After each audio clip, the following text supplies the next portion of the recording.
Fencing originates really when wealthy young men in Spain in the late 15th century and then in Italy in the 16th century. French has been the language of fencing since the 17th century, when the development of the foil began in France, and with the formation of the FIE, French-based organization, it has continued to this day.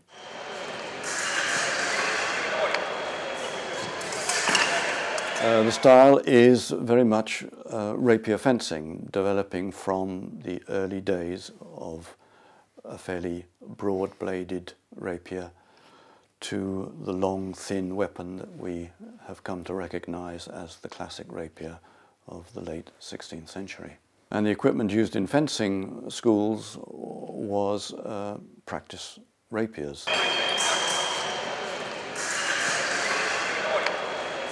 Well, the style changed radically from the rather heavy, slow style needed to use a rapier to a much faster, more flexible and more easily manipulated style of swordplay using foils. The equipment then changed from practice rapiers with their large buttoned ends covered in leather to protect the face to the lightweight foil as we know it today.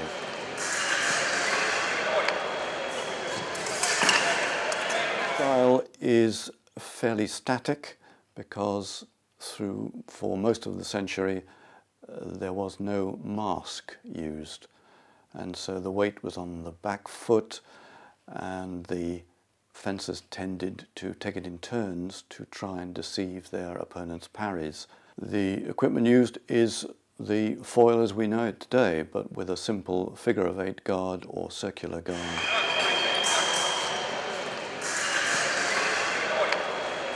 The style becomes more modern.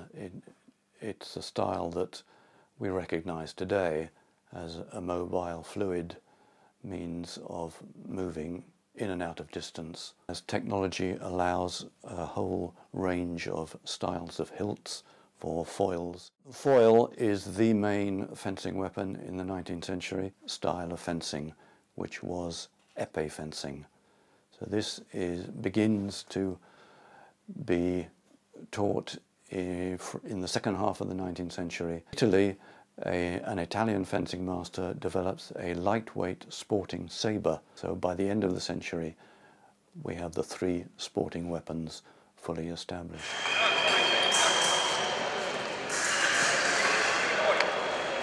The 20th century, at the beginning, still had two distinct schools, the French and the Italian, and their styles were quite different. French concentrating on finger play and the Italians working more off the blade. The equipment gradually got lighter as technology allowed new protective clothing to be introduced, so it became lighter and safer.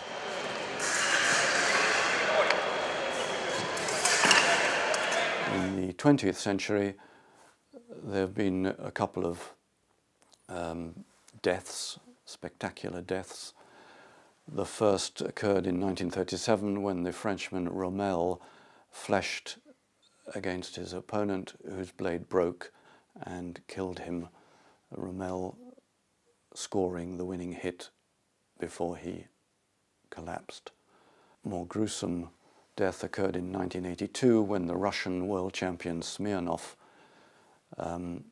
was killed when his opponent's blade broke and penetrated his mask.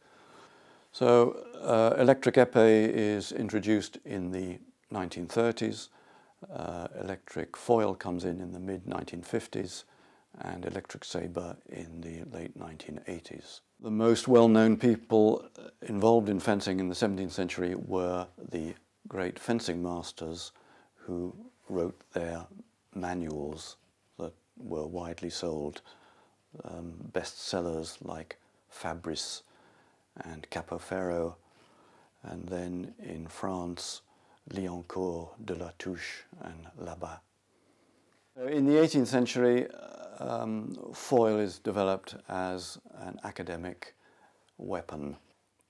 It's now taught by famous fencing masters like Angelo in London and becomes part of a gentleman's education.